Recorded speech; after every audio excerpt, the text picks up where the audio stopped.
All right, Nuggets fans, welcome in to the final show of 2024. Pickaxe and Roll here. I am your host, Ryan Blackburn. Thank you so much for tuning in. Really appreciate the love and support throughout the year. Thank you for joining me on what has been a very interesting ride covering the Denver Nuggets over the course of these last several years, obviously, but just recently, of course, in the year of 2024, it has been an up and down ride in and of itself. Lots of good moments, lots of upsetting moments for the Nuggets fan base, and lots of things in between. Whether they matter, whether they don't, everything kind of matters, but just to the degree of what you're expecting from the Nuggets is to be determined. Fun year, interesting year. We're going to break it all down. We're going to talk about that in the third segment. The Nuggets win in Utah, we're talking about in the first segment. Russell Westbrook's fit and impact, we will talk about in the second segment. Figure he deserves some positive airtime, of course. And anything in between that Nuggets fans would like to discuss, just drop in the chat and I'll do my best to respond. Always having fun and always want to try to make this an interactive experience for you. Thank you so much for tuning into the show. Appreciate the love and support on the podcast. Him is here. Happy New Year's to you. Caleb Miller is here. Happy New Year from Pennsylvania. Thank you, Caleb. Appreciate it. Ari is here. Hi, Ryan. How's it going? It's going pretty well, Ari. Now, I'm tired. I don't know if you guys can see it. Got the bags under my eyes really here. Doing two podcasts and trying to manage it, and also while doing it during the holiday season has been very tiring. But we move. We are. I'm happy to do it, of course. Very excited to always share the time with you guys. All right, let's get into it. But first, got to pay some bills. This podcast, as you know, it's brought to you by BetOnline, who continue to be the world's most trusted betting platform and your number one source for everything online betting.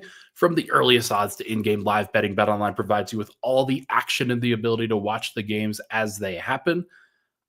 Always enjoy our partnerships with BetOnline. They do everything: football, NBA, college basketball, and more. Lots of interesting props, lots of interesting bets, a wide selection of odds. Head on over, use promo code BELIEVE, BLEAV, on your welcome bonus for your first deposit. BetOnline, the game starts here. All right, thank you so much for tuning into the show. Very excited to talk about what was an interesting Utah game.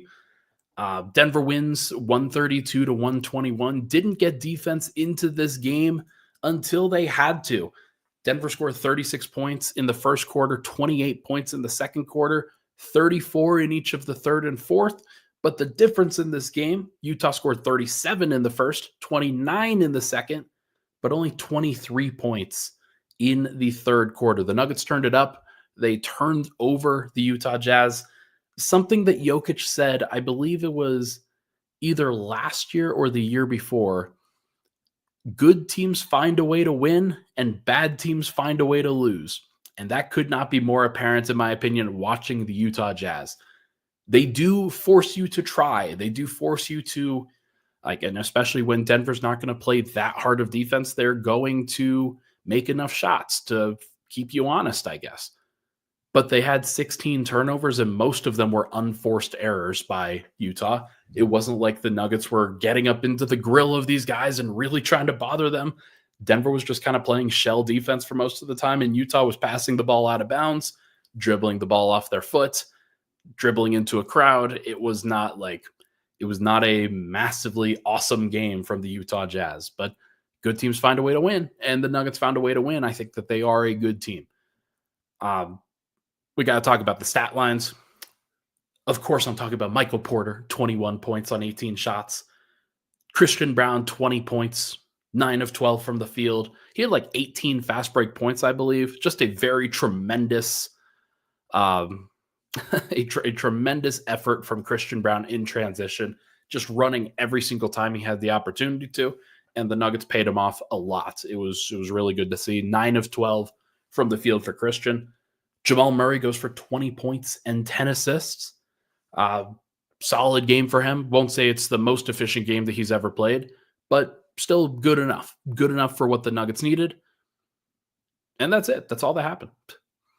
No, I'm just kidding. Making funny jokes, guys. Nikola Jokic goes for 36 points, 22 rebounds, 11 assists, 4 steals. They took away one shot attempt and then gave him one extra assist. I'm not sure when that happened, but the box score changed. The official scorecard must have given a different look at some things. But he goes 14 of 33 from the field, which is crazy. 3 of 9 from 3, 5 of 6 from the line, and plus 20 in a game that he played 38 minutes and the Nuggets only won by 11. So you can do the math there, of course. Just a tremendous game from Jokic. I think that this is one where the shooting efficiency doesn't matter as much as it would normally when you shoot 14 of 33. I thought that what he was doing was being relentless on the glass. He had several of those tips to himself. It's not really stat padding or anything, but there are some times where he thinks that he can, like the best opportunity that he gets to hit a shot is by getting the offensive rebound. And that is a strategic thing at times where you don't necessarily know if you're going to be able to get it on the first try. But Jokic is the best tipper in the NBA. He is the most effective at it. He does a great job with his hands of getting the ball back up on the rim, and generally it falls because he's got great touch. So 7 offensive rebounds for him, 22 rebounds in total, and just a tremendous performance. There have only been there hasn't been a 36, 22, and 11 game in 55 years in the NBA. The last time it was Wilt Chamberlain back in 1968, because of course it was Wilt Chamberlain back in 1968. But between him and it was Wilt Chamberlain, it was Kareem Abdul-Jabbar, it was there was somebody else that did it. I know Walt Bellamy did it. There's a couple of other names, like really impressive scoring names that did it then as well. But Oscar Robertson, I think, was one, and Elgin Baylor. That's it. So lots of Hall of Famers and Jokic, and it was back in a time where pace was way higher and stats were way gaudier. That's just how it goes. So really impressive stuff from him. And then on top of that, another record that was set, Russell Westbrook. Russell Westbrook goes for 16 points, 10 rebounds, 10 assists in what was a perfect triple-double. 7 of 7 from the field, 2 of 2 from the free throw line, 0 turnovers. Jokic has actually not done that. He went 10 of 11 in one of those kinds of games, and then he went 11 of 11, or actually 10 of 11 from the free throw line, and then there was one where he missed one shot. So he's been close a couple times, but Westbrook actually gets it done with 0 turnovers, 100% from the field, 100% from the line. Only other guy to do that in their career is Domantas Sabonis. So Russell Westbrook, hats off, man. That was a very impressive performance. He riffed off of what Jokic did, off of what Murray did, running in transition. He was setting the table for Christian Brown that way, did a great job of getting teammates involved and being a great playmaker. But also he was a strong defender, and 4 steals really accentuates that, but 7 defensive rebounds, and he had the leading plus minus on the team. The impact was clearly there for what he was trying to do. And I continue to be impressed by what I have seen from Russ. It is not the impression that I was given by Lakers and Clippers fans. There are certain things, like he's obviously capable of numbers when you put him into the starting lineup. Nobody was ever questioning that. But I'll talk about it in a little bit. This version of Russell Westbrook, the one that is adaptive and efficient and finding ways to be successful, not pressing the issue too much, but doing it in the right way, that is extremely helpful. It's one of the reasons the Nuggets won this game. They were unstoppable offensively by the Utah Jazz, partially because of the offensive rebounding and the relentlessness there, but also partially because of the relentlessness going from defense to offense in transition. And Russ is obviously a big part of that. So he deserves a ton of credit. The Nuggets starters deserve a ton of credit. Only guy in the minus in the starting lineup was Murray, and that was because he played with the bench for a large majority of that time. Most guys on the bench did not have a great game, but like for example, Peyton Watson did. I thought he was pretty solid. 13 points, 4 rebounds, a block, mostly pretty good defense. Christian Brown also played some pretty good defense last night too. Should shout him out. But in general, Strother wasn't great. DeAndre Jordan wasn't great. Hunter Tyson wasn't great. And then Jamal just kind of had to carry a little bit with that unit. But I mean, look, still think that the formula is there. They figured some stuff out, and there is some good things to learn from this particular game and how the Nuggets approached it, what they are supposed to do. A win is a win, and you never want to over-index something on you never want to over-index something for like a game against the Utah Jazz. Like, I'm not going to try to sit here and say that that was awesome. All right, well, you've been a clown, so you are getting banned. That's just what happens. Don't be disrespectful. And yeah, so like I'm not going to sit here and make the big bit to do about the Utah Jazz game and how the Nuggets really just dominated the Utah Jazz. No, that's not what I'm trying to say. But Denver just needed kind of an easy win, a straightforward win, something where they were on point, doing the right things. They got defense into the game. It was a little bit later than you would hope for, but they figured it out. And they never let Utah back into the game. They just did exactly what they had to do. And it was an impressive game from everybody all the way around. So hats off to the Nuggets for being able to get that done. And they should absolutely be able to celebrate that.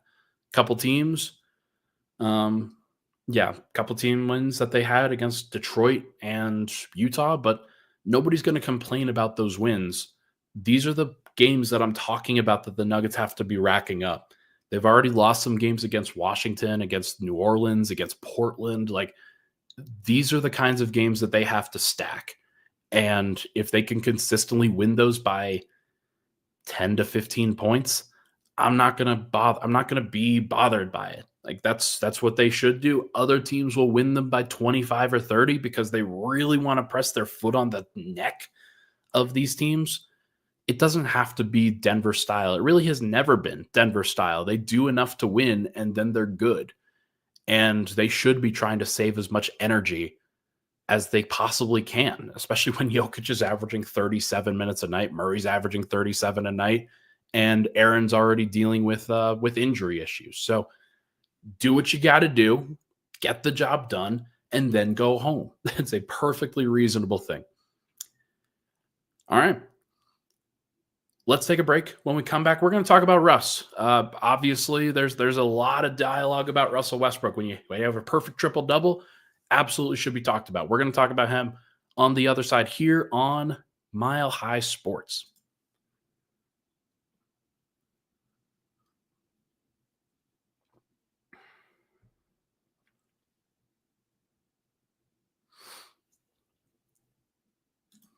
Back at it, Pickaxe and Roll. Thank you so much for tuning into the show. Hit that like button, hit that subscribe button. Would really appreciate it. Final episode of 2024. Always appreciate my people here, the community that we've built at Pickaxe and Roll, that it's always try to be as interactive as possible in the comments and doing everything that I can to just keep everybody involved and make it feel like this is an interactive thing as much as possible. There are times where I don't interact as much, and there are times where I have to ban people because they are not very kind. But that's okay. That's just a part of the internet. It just happens. And for those that are here that are consistently doing this, I genuinely appreciate you. I genuinely appreciate the interactions. And if everybody is just respectful about their opinions and not trying to personal attack, then that's obviously going to go a long way with me. So thank you so much for tuning in. We've got some good comments here. Stefan says, best podcast of 2024. Love Chartburn. You forgot the T there, my friend, but I appreciate it. I can't believe that I got that nickname from Swipa. Just that's an insane nickname. Matt Reynolds says Pickaxe and Roll is the best Nuggets analysis. I appreciate it, man. Thank you very much. Marcel Zero says we appreciate your ride. Thank you very much, Marcel. Trying to do as much as we can for the Nuggets community. And like, I know I'm not the biggest Nuggets podcast here, but I try my best. I really do. All right, let's talk about Russ. Something that I was both right and wrong about in this offseason. I didn't know what would happen when the Nuggets signed Russell Westbrook. The impression that I had from Lakers fans, from Clippers fans, from analysts that covered them, because I don't just talk to or listen to the discourse about from fans. Like, I'm talking to media members that talk to him and everybody else that has had interactions with him, what they're learning, how they just understand what his play style is like and how he impacts a team. And so I tried to formulate the best possible opinions I could in the offseason about Russell Westbrook. And I didn't know what to expect. I still was willing to go into it with an open mind because I've heard so much about his experiences with the Lakers and the Clippers. It's kind of colored the perspective a little bit on who he is and what he's about. And so I was interested to see what he would provide. And early in the season, the finishing wasn't there. The shot making was there. Like, the 3-point shooting was awesome early in the season, but there were a lot of turnovers. The bench without Jokic was really bad. And those are still going to be kind of some issues that the Nuggets have to consider. Eventually, Christian Brown is going to be the starter. Aaron Gordon's going to get back into the lineup, and Westbrook's going to go back to the bench. And he's going to have to figure out how he can best impact things. And the Nuggets are going to have to figure out how they can best use Russ going forward when everybody's healthy. But with Aaron Gordon out, there has been an emergence opportunity for him to stay in the lineup, play as much with Jokic as possible, and do everything that he does. That is a positive. He's impacting the game on the defensive end. He's running. He is bringing attitude and physicality and joy to the Nuggets rotation. And it's been awesome to watch because there was kind of something like this with Reggie Jackson last year, but it wasn't to the degree that Russell Westbrook is providing on a consistent basis when he's getting the minutes, because these minutes are really positive. They are almost entirely positive. And I don't want to just over-index on the Detroit game and the Utah game, because those two teams are not good. Like, I'm not gonna sit here and say that is the be-all, end-all. When Russ has to start against Boston or Oklahoma City or Dallas or some of these other teams that, like, Denver will have to compete with for a championship, then there's going to be questions. We're gonna learn a little bit more maybe about what this experience is going to be like. But I'm still really impressed. And what I knew would happen in the offseason this last year was that Russ would be a boost for Denver in the regular season, that he would be somebody that consistently gives them energy, that plays all the time, that does what they need to do, is going to be just resilient and relentless, and all of the adjectives that you know and associate with Russell Westbrook. He's going to be a player who can absolutely impact things in a positive way in the regular season. And that has borne out. It really has. Where Denver has sometimes, where they have sometimes lacked the energy and the desire to get downhill and attack the defense, Russell Westbrook never lacks that. He's always on point with that. And that's been really good. It's been very, very helpful. It's something that Reggie did not bring last year as the backup point guard, because he often didn't finish at the rim well, and then that dissuaded him from driving. That's not going to dissuade Russell Westbrook from driving. He's going to find different angles that he can impact things, but he's still going to drive because that is still his game. And that's just really important to me, because with Murray, kind of his athleticism hasn't been there as much in these last couple of years. He is not driving with the athleticism that he used to. And Christian Brown is still learning how to do that in the half court. And Michael Porter is getting better at it, but he's still not like awesome. Aaron Gordon can do it, but the more he does it, like it's just wearing on him physically. So Denver doesn't have a whole bunch of slashers. They don't have a whole bunch of guys that attack the rim off the dribble. And he can do it. He can absolutely do it. And it was very clear that Russ was going to be a positive impact guy from that perspective. And especially, Stefan says it here, Reggie was far worse on defense as well. Russ, he'll get lost every now and then. He'll forget to box out or he'll forget to rotate onto a guy every now and then. But for the most part, he knows exactly what he's supposed to do, and he executes, and he does it physically. And that is awesome for Denver to see. That's awesome for Denver because they need that. Now, overall, Denver's defense hasn't been as good as it was last year. The drop-off from KCP to Christian in terms of the like defensive IQ of what the lineup is supposed to have, I think has been an adjustment. That is something that Denver can continue to improve going forward. I do think that the change from from Christian Brown as the backup to Julian Strother as the backup has also kind of hurt them. And then Denver's defensive center play with DeAndre Jordan, he's still figuring some stuff out too, but there's just limitations that he has to his game. So I'm not going to sit here and say that like I thought that the defense would be better or at least like be able to hold up than what it is right now. But that's not Russell Westbrook's fault. That's not his fault. He has done a good job of keeping everybody involved on the offensive end. He has done his job on the defensive end. He takes on difficult assignments. There are never any questions in my mind that Russell Westbrook is just trying to play defense and doing what he needs to do to be an impactful piece. So I've been excited. I've been excited with what he has, what he's brought to the table, and just in general, how this has gone for the Nuggets. It was a good call. It was a good call, whether it was Nikola Jokic or Calvin Booth. Depending on who you ask, you get different answers on who got Russ to Denver. But I do think that whoever it was a good decision. Not all of the decisions were good this offseason, but Russell Westbrook coming to Denver, that was a very good decision by what the Nuggets needed. And I tend to think that if they didn't have Russ at this point, if they had signed, I don't know what a good example is of another backup minimum point guard, but if they had signed somebody else as a backup minimum point guard, they probably would not have as many wins right now as they do.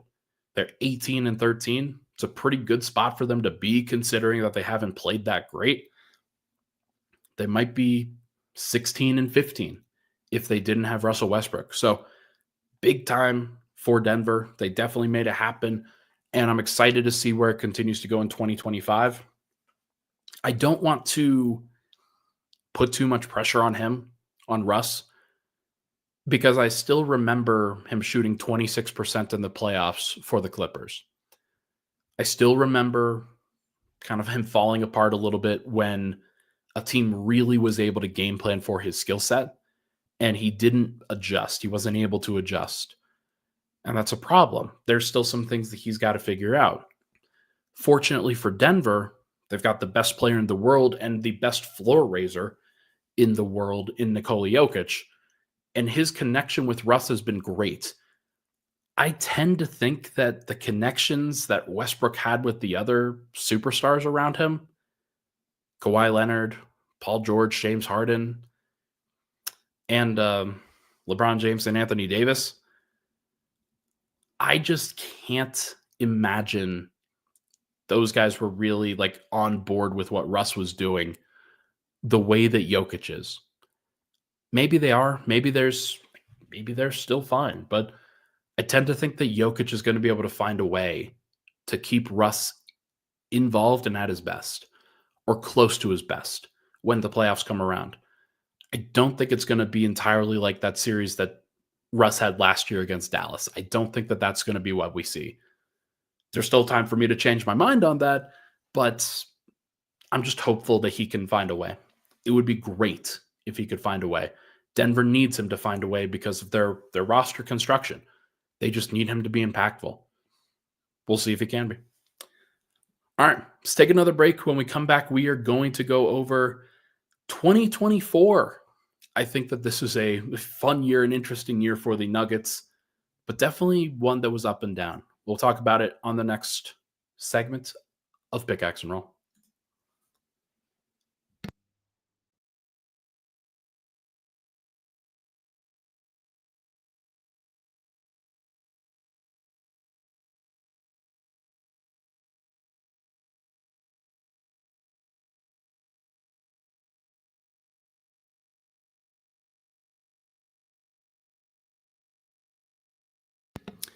Back at it, Pickaxe and Roll. Thank you so much for tuning into the show. I almost said Locked On Nuggets. Had to get some water. Thank you so much for tuning in. 2024, what a year for Denver Nuggets fans. What a year for Nikola Jokic and everybody on the roster. It was very interesting to see. Guys, I'm not going to talk. I'm not going to talk trade deadline today. There's a different time and place for it. Maybe next episode, maybe the episode after, but not on the 2024 ending podcast. I think that 2024 for the Nuggets, if you rank it in terms of the valuable years that the Nuggets have had in their franchise, it was still pretty high. It was still pretty high based off of what they were able to achieve, based off of where they ended up. They advanced out of the first round, which, I mean, before Jokic, that was like a big deal. It was a big deal for them to get out of the first round, if I'm being honest. They haven't done that often in their franchise history. Now, expectations are obviously higher with Jokic here, and it was a disappointing way that they went, but there were still some impressive moments along the way and still some things that we should absolutely talk about. First thing, you remember the Golden State game where Jokic hit the half-court buzzer beater? That was January 4th of 2024, still within the confines of 2024. What a tremendous game where Jokic and the Nuggets come back from down double digits. I think it was like down 18 with about 6 minutes left to go. Steve Kerr gives the stank face at a foul that Jokic draws, and he's like, come on, man, you shouldn't be doing that. And then the Nuggets come back, and Jokic hits a half-court buzzer beater over Kevon Looney on the sideline at half court. Just a crazy, crazy sequence. You remember 3 weeks after that where Philadelphia comes to town and Joel Embiid doesn't, like, he was just about to suit up for the game, and we're going to get the Jokic versus Embiid game in Denver. And then for whatever, like, he sat down and really shut it down after that. He was clearly in pain, and I understand why, and the context, the added context there definitely matters. But it was a crazy game and a crazy sequence where, like, everybody was just flabbergasted that he did not play. And after all of the buildup for Jokic versus Embiid, after Embiid had won the first matchup in Philly, just a wild way for that to go. So that was fascinating. Move on to March 7th, and the Nuggets beat the Boston Celtics at home. They had already defeated the Boston Celtics early in the season, January 19th. That was a big game that they played. Both of those games, it looked like, hey, this is a finals preview. This is like the best team in the league in Boston versus the previous defending champions in Denver. That was the narrative that was going out there. And the Nuggets just won both of those games in the exact same way, where they found a way, they managed everything, and Jokic and Murray were just dominant in those spots and did exactly what they needed to do. One of those things that it feels like it was meant to be for Denver last year, and it just never, or this year, and it just didn't manifest in a championship. A few days later, after that March 7th Boston win, Denver goes to Dallas, and Kyrie Irving hits that sweeping running hook shot with his left hand at the buzzer. That was an epic game, and it was just a great game. It was one of those on ABC on Sunday where it was a premier kind of primetime option for basketball, and it really showed two teams that were awesome and like a whole bunch of players that were awesome and going back and forth. Jokic and Luka, obviously the main attractions there, but Jamal Murray hit some big shots, and Kyrie Irving obviously hit a crazy shot in that game. And then Dallas goes on to the NBA Finals, and that was kind of a preview, I think maybe kind of a taking of the torch game from Dallas over Denver, and didn't really recognize it in the moment. But hey, sometimes you don't know things until time plays out, till you see it from a distance. Then a couple weeks after that, third to last game of the season, the Minnesota Timberwolves. Denver had been battling back and forth with them in the regular season. Minnesota won a game, then Denver won a game, then Minnesota won a game. And Denver and Minnesota were heading into the third to last game of the season, game 80, basically tied in the standings. And this would be an opportunity for Denver to get the tiebreaker over them, or at least separate a little bit. And they won, and that was a big one. And Christian Brown dunked on Rudy Gobert, and that was one where Aaron Gordon and KCP were on the bench.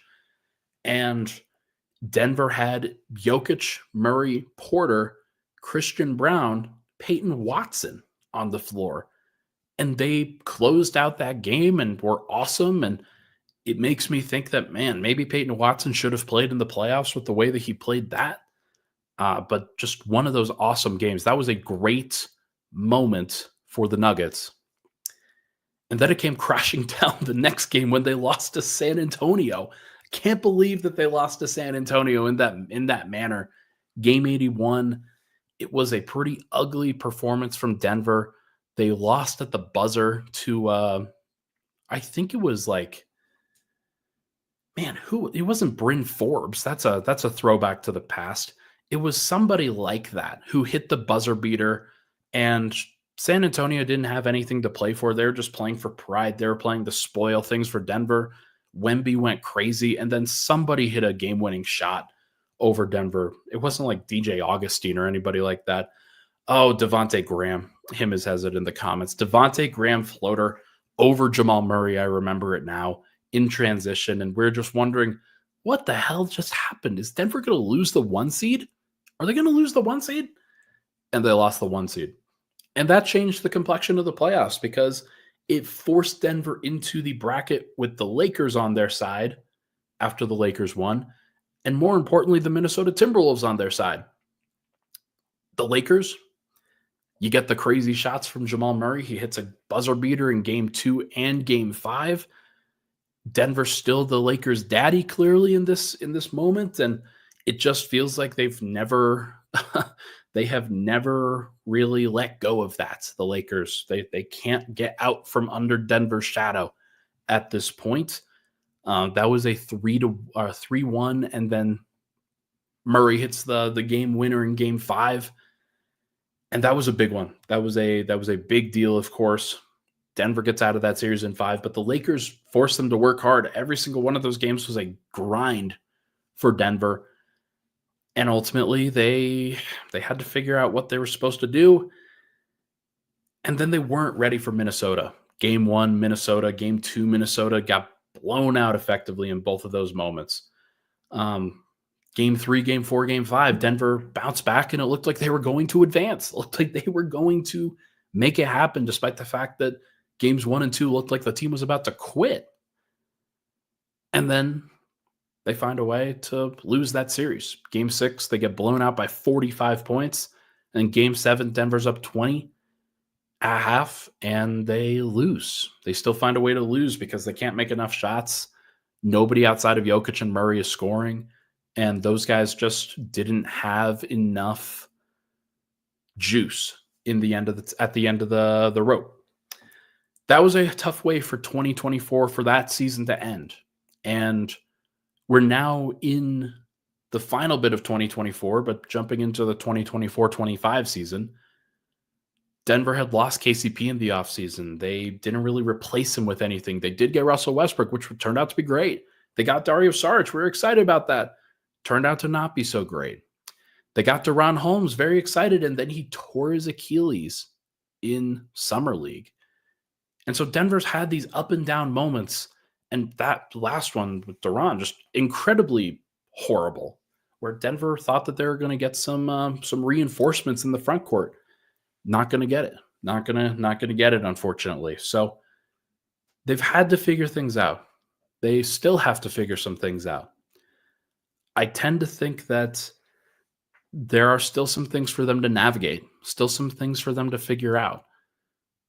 In 2024, this last 31 games that the Nuggets have played, it hasn't been perfect. They have shown that there are still some things that they have to work through. Jamal's had to bounce back.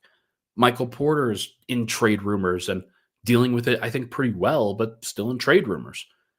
Jokic is obviously the best player in the world, but there's other guys that are creeping into that conversation, like Shai Gilgeous-Alexander. And Giannis Antetokounmpo is climbing back into that conversation as well. So there's a lot of folks that are battling Denver and Jokic for supremacy at that point. I tend to think that this is a very important year, 2025, for the Nuggets. That if they make the right decisions and they make the right plays, 2025 could still end or be in the middle with a championship in the midst of that. But are they going to get it? Are they going to find a way to come together to really manifest that and to just play the best version, like be the best versions of themselves when the time comes? I don't know. I don't know what's ultimately going to happen with this team. I have a lot more uncertainty now than I certainly did at the end of 2023. And maybe that was something I should have had more uncertainty at that point. Just seeing a couple signs of Denver maybe not being the version of the team that you were thinking that they could be. And yet, the Nuggets still have plenty of opportunity to show exactly what they need to. So, I don't know what's going to happen. I don't know what's going to happen for Denver in 2025, but what I do know is that it is an awesome experience to watch the best player in the world. The story of the Nuggets with the players that they've assembled, the young core that they have, the young group that they have trying to develop it at the same time. It's an interesting story. It's an interesting way that the Nuggets have attacked this. Trying to get Russell Westbrook his first championship. That would be sick if that were to happen. That would be awesome. We're going to find out what this team is made of in 2025. If they can stay together, if they can be the best version of themselves at the same time, or if they need to be broken up in order to do that. I'm curious to see what happens. Everybody, that is going to do it for this episode of Pickaxe and Roll, the final episode of 2024. Thank you so much for tuning in. Again, really appreciate the love and support on the show. If you're listening on the audio side of things, give a rating. Give a rating and review on Apple Podcasts. Spotify is now doing commentary and reviews as well. So if you listen on Spotify, do a rating and review over there. That'll be sick. And if you're on YouTube, hit that like button, hit that subscribe button, share it out to a friend. If they're looking for a Nuggets podcast, send them over here, send them over to Locked On Nuggets. I have really done what I can to put forth the best possible Nuggets coverage that I can. I'm doing my best, and I think I've had a pretty good year overall covering the Nuggets. Let's make 2025 even better. Thank you so much, everybody, for tuning in. Hit that like button, hit that subscribe button on the way out. Thank you again, folks. I'll talk to you guys in 2025.